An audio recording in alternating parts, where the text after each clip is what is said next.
Thank you so much for thinking that we will be able to really put things together for you. Thank you, man. I just wanted to start by asking you some few questions, and thank you. Welcome, Meme. Okay, thank Welcome you. Today in our studio. Today, this one is officially our studio. Yeah.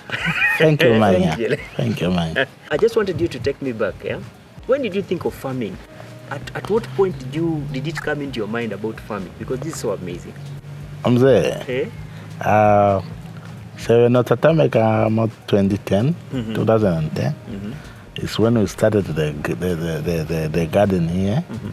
After I have left active employment, then I started a project called Oshali project. I'm on the motivating wango shashi. Before I was working at the UNDP, climate change adaptation project. We were responsible for funding small horticulture project in Msati, Ohangwena, and Oshana. Then that is what motivated me to start a project. Then when I left active employment, then I think, wow, what should I do now? Let me start a small gardening. Then it's when I started. I started in 2010, when by then my wife was still at Venduk. She was working for the government. Then later she joined me so that we can manage together the project. Yeah. That is so nice. I'm just curious, for the sake of the listeners also. What were you doing like in active employment? Were you doing agriculture, or was it in line with what you're doing now? No. Me, I'm a professional accountant. I studied in the University of Dar es Salaam, where I did accounting up to postgraduate financial management. Then I have been working as an accountant all along. Yeah, I started with Kalari Holding as a group accountant. I moved to Social Security as a treasury and management accountant. Then I moved to Namwater as a regional accountant, where I spent almost 11 years in Grootfontein. As a regional accountant. Then 2008, I moved to a joint project of UNDP and the Ministry of Agriculture called Climate Change Adaptation. We were responsible for the climate change adaptation in the north here. Then I was also a project accountant. But I have not studied any agriculture, and I have not worked as an agriculture. In on agriculture. Hey. It is so surprising, you know. It is so surprising that you decided to venture into agriculture after your active employment. And what would you say? What would you tell someone who is willing and thinking of going into agriculture? What is the advice you can give them? Yeah, okukuchaike people out there. Karanimuna onkumwa nedineke roku ya agriculture. Shashi ana ngeshefa agriculture teka kala o business ta iningwa kwa wana wesepa ife. Yeah, nongenge ne watune unknown fears kucha gengo adi active employment nataka ningashike. No, just go for it. To make small na to make small. Ngasingonda arudinga pakucha to make 2010. To make very very small until 2015. Espamana or Environment Investment Fund. Yet to sponsoringa, yet to run the letana rather than body. Yeah, opener takatameka na utameka to the serious and anime. Kokuchango people out there, agriculture or social my preferred type of business. Bashunu ni ma type of business. Naturally, agriculture monale of business. Todrukumana mo. That is so great, man. Meme, It is very good to have you, and you've taken very good care of Tate. Okay, thanks. How is it? How is it when you started? What are some of the things that you went through? What are some of the challenges you faced when you are growing up? You know, this whole garden thing. First of all, when my husband started the farming, me myself, I was not serious. I didn't know. I almost silenced. Are we going to make it really or what? Okay, by that time I was working at the government in Windhoek. Okay. So the tate was here at home. So as you said already that we started in 2010, we just started small. First of the garden was that side. And then later on we moved this side. So then we just started small. So until we come up to that stage. And then from there, it's like I started to get the interest in farming also. But really, I was not... It was not your thing. It was not my thing. Just say you started getting interest when the man was coming. No, but it's a motivating factor. Yeah, that is a good thing, by the way. Okay, whatever. It is a good thing. Yeah. Everyone who does business, they want to see the money. You understand? If you don't see the money, then it's not motivating anymore. You know. Maybe I should just ask, after how long, Tate, when you started? You say you started 2010. After how long did you really start feeling? Yeah, now I think now I've started doing business. Yeah, in fact, after 2015, when Environment Investment Fund funded us with some equipment and drip pipes and the greenhouse, that's when we started making money. Yeah, for instance, from those greenhouse, if we pack them full with tomatoes, we do get 50 crates of tomatoes every week for 2 months. Did you say 15? 50. 50? Yeah. Crates of tomatoes. Every week? Every week for 2 months. For 2 months constantly? Constantly. But Manya, every farmer has got a story to tell. Yes. But the best and interesting story is about success. Yeah. Our success is come because of our dedication and so on. And our tactic at Oshali project is very simple. Focus and zoom. If you start with the mentality of zoom and focus, then you lose the focus. You said focus, then zoom. Yeah, focus. You know, in cameras we have focus, we have zoom. You don't zoom, then you focus. You focus, then you zoom. I think I get you very well. Yeah, for us it's focus and focus and zoom. It's also the same. That's why we have a good quality of product like this. And one thing we have done is that the selection of seeds is very, very important in farming. We just don't take any seed from the shop. We are taking hybrid quality seed, which at the end of the day give us a good result like this. Our tomatoes are very, very, and once we take it to the market, it attracts everyone. Which, wow, even if tomatoes, they have to buy our tomatoes. Yeah. You must have done a lot of research. Yeah. Are there people who came into your aid to just say, you know, I think this is like people who held your hand, you know? It's not easy to just say that you slept and woke up and now these things are working. Are there people who held your hand and say, Esh, this is the direction you should take on this one, especially on different types of vegetables that you're planting? Yes, Manya. In business like this, we have a project peer-to-peer motivation. We do meet with some people who are already in the business.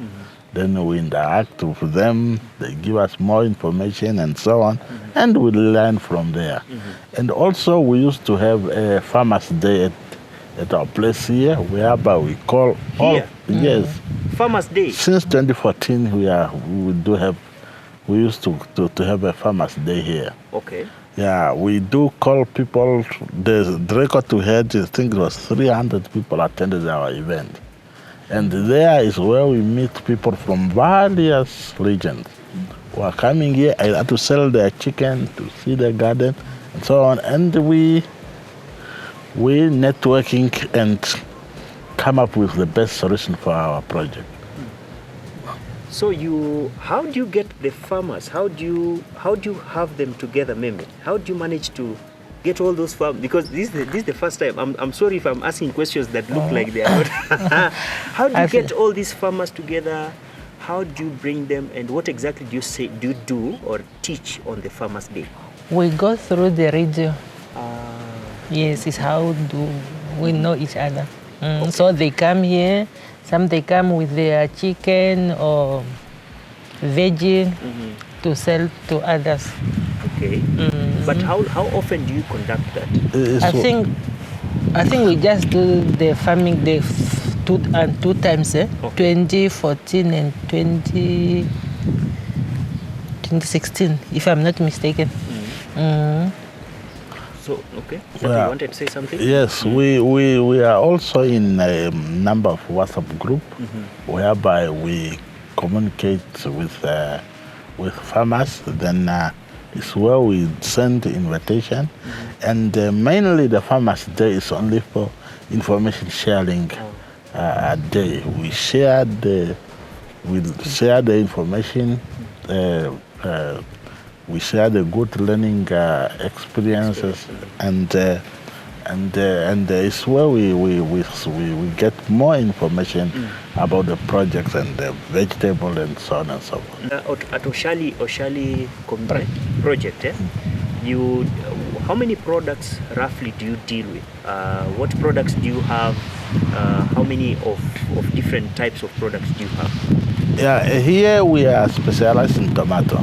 Tomato is our test crops, and we plant them December to August or September. There, we must have tomatoes those 2 seasons. Okay. Yeah. Then from September to December, we put on cabbage. Okay. Yeah, but now we have tomatoes, green pepper, onion. Onion, we got both red and white, and we got sweet potatoes. We do also used to have lettuce in very big number, and most of our customers either informal or formal market. We sell to Amta. They come here to pick up the lettuce or tomatoes. We do sell also from to Fresco. They also used to come Fresco? Here. Fresco. They used to come here and buy the lettuce or the tomatoes. Those are our main customers. How do you maintain the standard?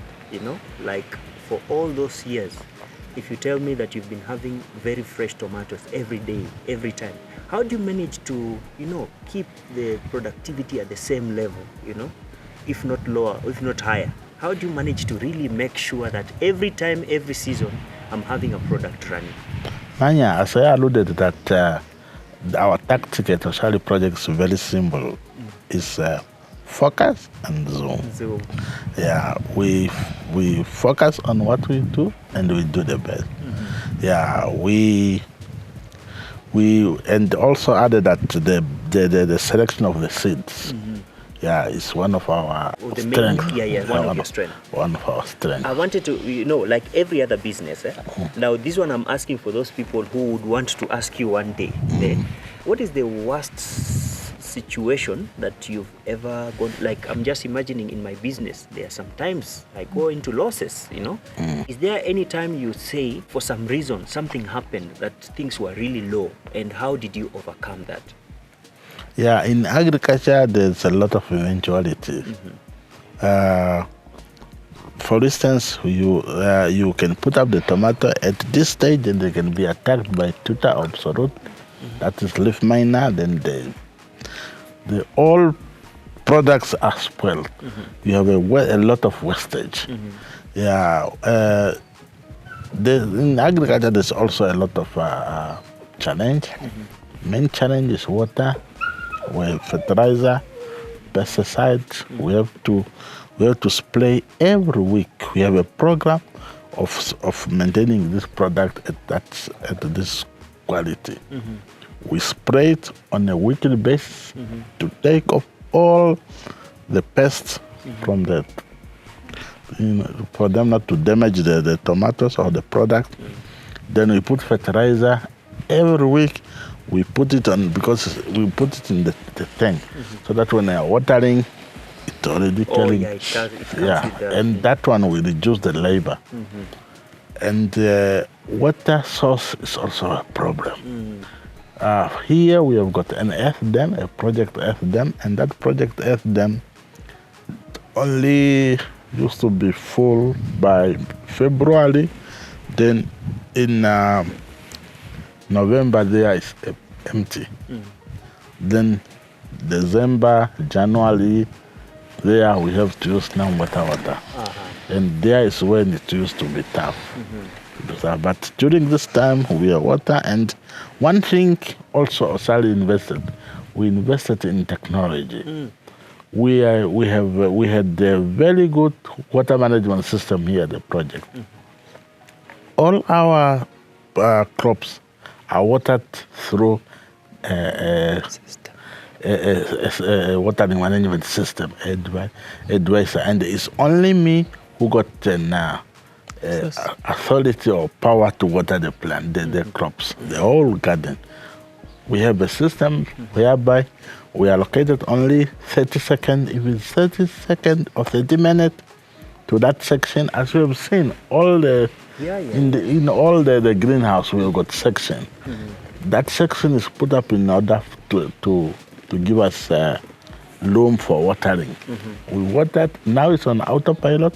I don't need to check. The guys only coming to check whether it's watering and so on, cleaning the filter, but it's only me who's opening and closing the valve. Nobody else. How did you get to that? Mania with the technology, with the technology, and I'm not a BBC person. BBC born before computer. BBC born before computer. That's a new one to me. At least we search and we find the best tools to manage our water. That one only because we were struggling really with the water. The water in the earth dam, we have to make sure we use it correctly. And even when we're using non-water, at least we must be sure that we are only using it necessary. We have a very, very good water management system here. We don't waste water. You will not see any water spill all over there. I'm going through the farm, and we are using a drip irrigation system, which only drip at the crops, and the water goes direct to the root. We don't flood and so on. Meaning all our water is counted. Every little drop counts. Every little drop counts. No wastage. Meme, as a woman, these are things you use in the kitchen. What would you want to advise? And I don't see a lot of women, particularly in agriculture. What would you want to tell them? No, I just want to encourage every woman to invest in garden. Okay, for like now, me, when we are harvesting like that, I don't go to the shop to buy tomato or onions like that. I just get it from the garden. Fresh one. Yeah, the fresh one. I don't go out to buy it. Even the cabbage, whatever, if I want to make my salad, I don't go to Pick and Pay. I just go straight to the garden. This is the life I want, Tate. I will take it just go and tell your name just to come and get some from Tate. From Tate. Some tips here and there. Now, Tate, you said these products, especially the tomatoes. Yesterday we were having a conversation. Was it yesterday? The last day I was here. Yeah. And you say these products are certified. I don't know if it's AMTA or who certifies it. How is that achieved, and how do you get to that certification for sure? Yeah, Oshali projects accredited to those two institutions, NIB, Namibia Agronomic Board, which they comes here to estimate and see whether we are using the good agricultural practice, which they have given us the guideline, what should we do, what should we not do at the garden, because the health and safety of our customer, we must keep it from here. If we use something which endanger the customer, it won't augur very well. Now those NIB, they used to come here to see whether we are adhering to the standards and the required standards and procedure. We have also accredited to AMTA. AMTA is a marketing agency for the government, which is selling the product at the Ongwediva and the Lundo. Then Nomad comes here unannounced, they inspect, they will see. Unannounced? Yeah. They will not tell you, we are coming tomorrow, so that you put your shoes under the table. They will come unannounced, then they will see what you will do. Yeah, that's why we keep all this standard. It's because we are accredited to those institutions. And the reason why we have also we do prune our product like this, especially the tomatoes and the green pepper, is to take off the old leaf, because they do attract pests and the fungi. Yeah, and if the leaves are sick, then the crops will not develop the fruit. Yeah, and as I said, we used to harvest 2 months, and we take everything. And our systems like this, we start with either 5 crates of tomato, then we go up 50, then we come up to 5, then we take off them. It's no longer economical. I didn't get you on that one. You get 5 crates of tomatoes every week. Then it go 10, 15, 20, and 50. The 50 is our maximum. It's a peak. Yeah. Then it drop. Yeah. And that's now on the second, after 30 days. Then it will drop, coming 20, 15, 10, and 5. When it's 5, even though there are some fruit you can see, we don't keep it anymore. We take it. It's no longer economic. It's no longer economic, to keep it down. So basically in a year, because you said tomatoes are your cash crop, in a year you plant like twice? Twice. 3 times? Yeah, 3 times. In a year? Yeah, 3 times. So it doesn't have like season? It has, but tomato here we can plant it around here. Yeah. Okay. We only reduce because we see that from September, October, December, there is extremely hot. And by that time, the pests are a lot. Yeah, a lot. And for us, we don't have a closed greenhouse where you can close it so that the insect cannot goes in, but we keep them open. Now that's the problem that we cannot do. You can do, but the production loss will be higher. Yeah, will be higher because there's nothing. The grass, everything is dry in the field. The insects are coming to the tomato or to the cabbage. Yeah. Maybe as we just summarize, I would not want this one to be 1 hour, As we summarize, how do you get your market? How do you manage to, because the production is really high, in my opinion, the production is a bit high. How do you manage to make sure that everything produced actually ends in the market?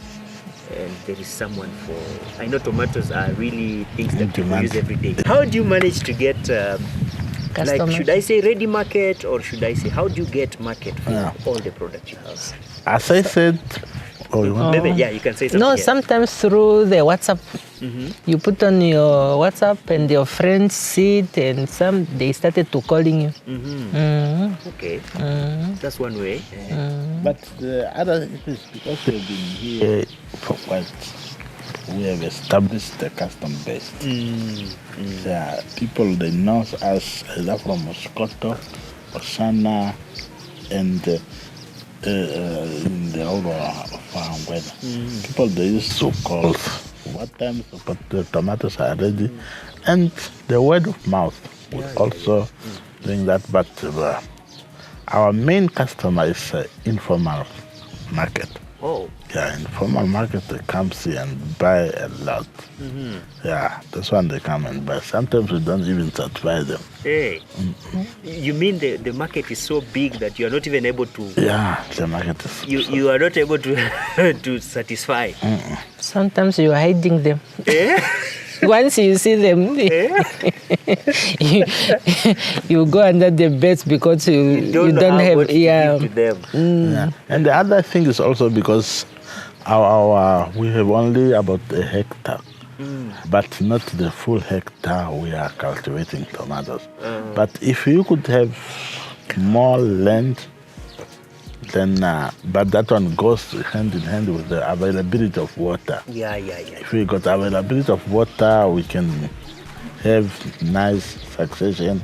That when this tomato are ready, then we got a little one there again for the next month or so. So you would say that the biggest challenge that you find, especially around here farming, is water. It's water. That's number one. Yeah, that's number one. The last thing I want to ask, maybe if you will have something you'll add. How do you manage to get your security right here? Security, because I know people are mischievous. People can think, man. They just see tomatoes here and I'm supposed to go there. How do you manage to get everything really security tight? Yeah. Of course, we have not experienced anything, any break-in. I think maybe by grace of God. Yeah, and people, they normally fear. They have got a fear in here. They don't come close unless they come only for the tomatoes. Yeah, and to tell you, Manya, this garden has made an impact at our village here. People, they don't go to Chicago, I'm going to buy tomato anymore. They just come, and if we got a production west, we give them for free. And those people are our eyes. If they see somebody coming into our garden, immediately they will shout. They will shout. Just like at the SDM. There were some people who were fishing, who go to the SDM and fish in the night. In ours, if you go there in the night, people will shout. Do you have fish here? Yeah, we also fish in the SDM. Oh, yeah. You keep it or? No, we harvest it in September when the SDM is low. Then we give also to our neighbors. Give them. If we give them, then they protect us. Even the tomato we give them. Then those are our security. It's basically living well with the neighbor, Our neighbors are security. No, that is so impressive, eh? I want to be your neighbor, Karibu sana. Karibu sana. Give me something, man. I'll be closer, So, my Tate and Meme, I just want to say thank you so much. I hope I've not forgotten anything. Maybe if there is something that I've forgotten, you can just mention so that we don't keep it out. I just want to add here that, as I mentioned here, that we were funded by Environment Investment Fund in 2015. This year we were also funded by the SGP, Small Grant Program of the United Nations Development to rehabilitate our SDM and also to buy the working tractor. Yeah, those are the people who helped us here with the project, and that always comes because of hard working we putting in. Yeah. Garden. Yeah, and we don't disappoint them. Maybe just to last thing, I ask a lot of questions, maybe. Forgive me for that. How many people assist you in the work here? How many employees do you have? Okay, here we have got the 6 full-time employees who are on the payroll, but during the harvesting or weed control or land preparation, we used to get more casual laborers who can assist with the work, or even to clean the terrain. Yeah, we used to get some casual. We get maximum 10, 15. If we've got a big harvesting, we can get up to 15 people to come and help us. And we either make a choice, either we pay them cash or we pay them a bucket of tomato or a crate that they can go and sell. The choice is yeah, it's a farm most, you give me a choice, which is a good thing. Oh, I am just very thankful